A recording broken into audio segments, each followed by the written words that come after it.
This tutorial is sponsored by Patreon. Thank you all for your support. Hello everyone, welcome to another tutorial about blueprints. Today we're gonna be covering a variable that's a float, and we will be learning what we can do with the float. So let's go to the presentation. So what is float? Float is a decimal number, and this is what makes the difference between a float and integer. Float as a variable is mostly used when we want to be precise about something. For example, when we want to create health system, we want to use float for health because we can have, for example, like in the presentation, we have specific number 0.9420, and this precision basically cannot be executed with an integer because integer is a full number like 1, 2, 3, 4, and float gives us this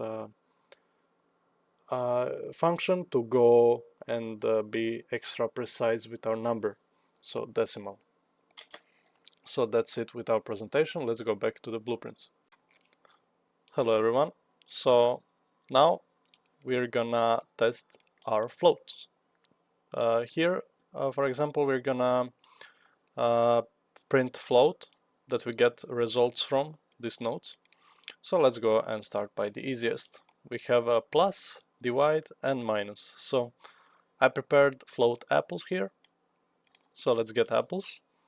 And let's first add some apples. You can also type symbols here.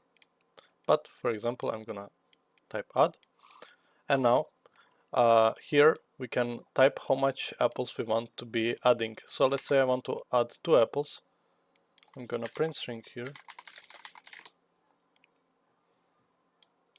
And this is going to be set apples. So here we are setting the apples. We add 2. So in string, every time we press 1 now, we're gonna add 2 apples. So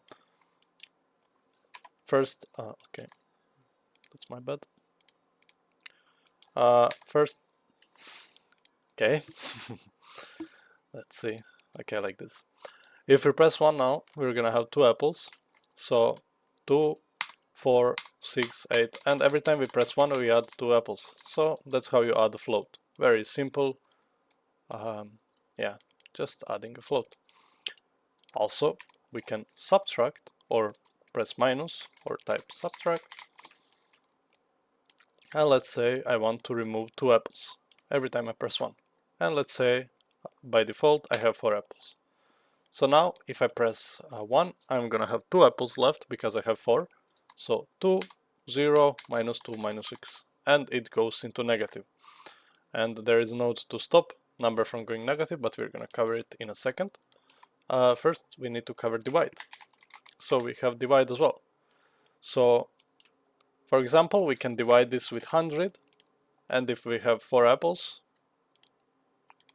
we're gonna get 0.04, which would be basically 4%.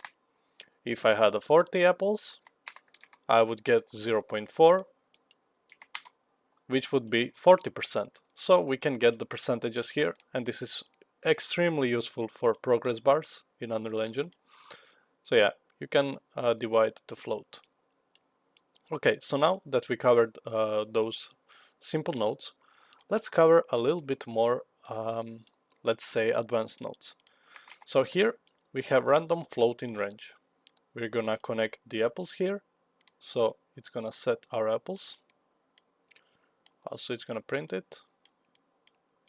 So with this node, random floating range, what we can do is we can set the minimum amount that we want and the maximum amount. So for example, I want to give my my player apple. So for example, player came to the tree, he punched 3, and I want to give him random amount of apples. So I'm gonna give him from 1 all the way to 100.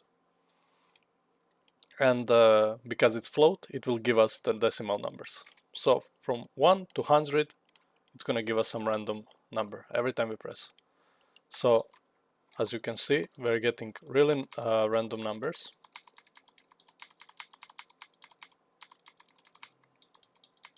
But we also can use something called round and truncate.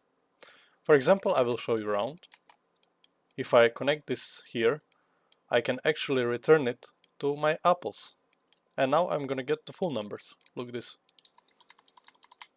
Now it's giving me back full numbers. It's giving me integer value, which is then also converted to the float again. So it has this 0.0 at the end. So basically the value is still a float, but it's giving me the integer value. So it's going to be full number here. Okay, so now that we know what is random float in range, we can go ahead and test those two.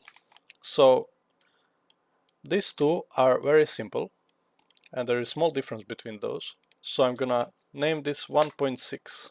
So apples 1.6 default value, and connect it to truncate and to set to apples.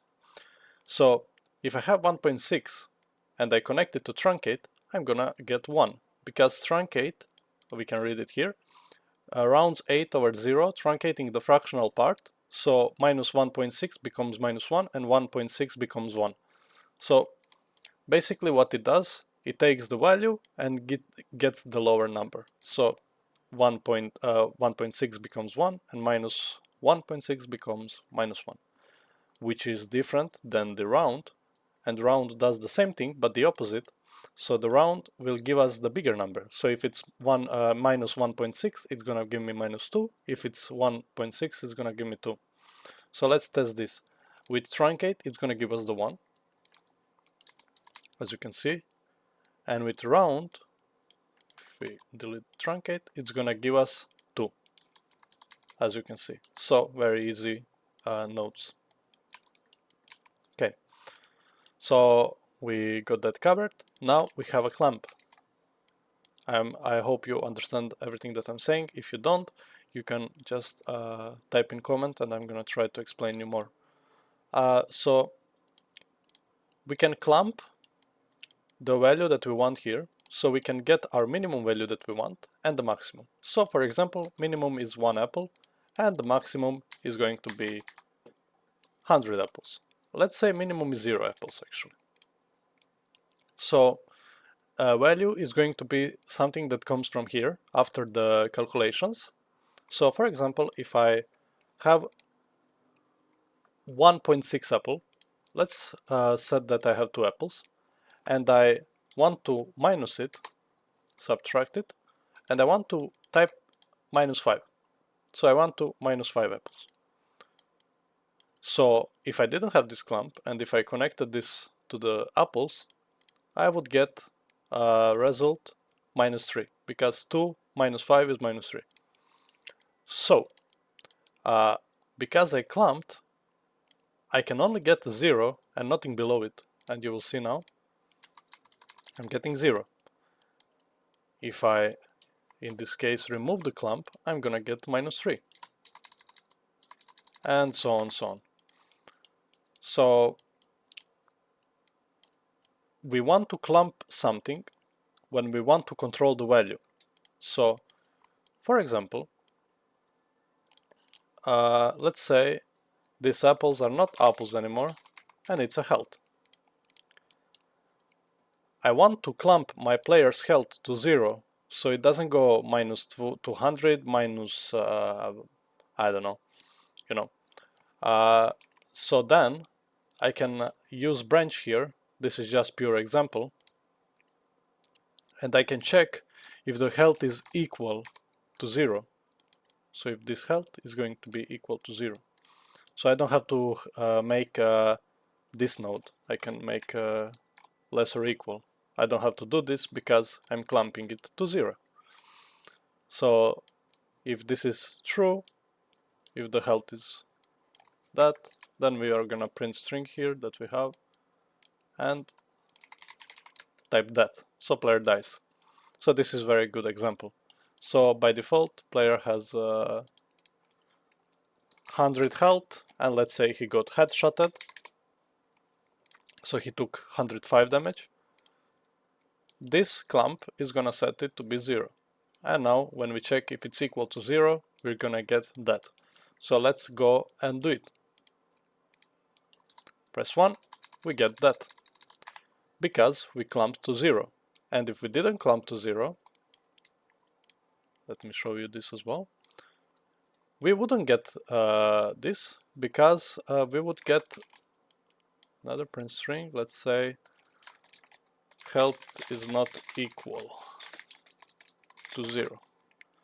So without clamp we will be -5, and then we're gonna get this health is not equal to 0. So that's why we would use clamp here. And now if we connect it again, as you can see, it's gonna say that. So that's basically what clamp does. So I don't wanna make this episode too long. That's it for the floats. If you have any questions, make sure you post in the comments, and next episode is going to be covering integers. Thank you guys for watching, and see you in the next video.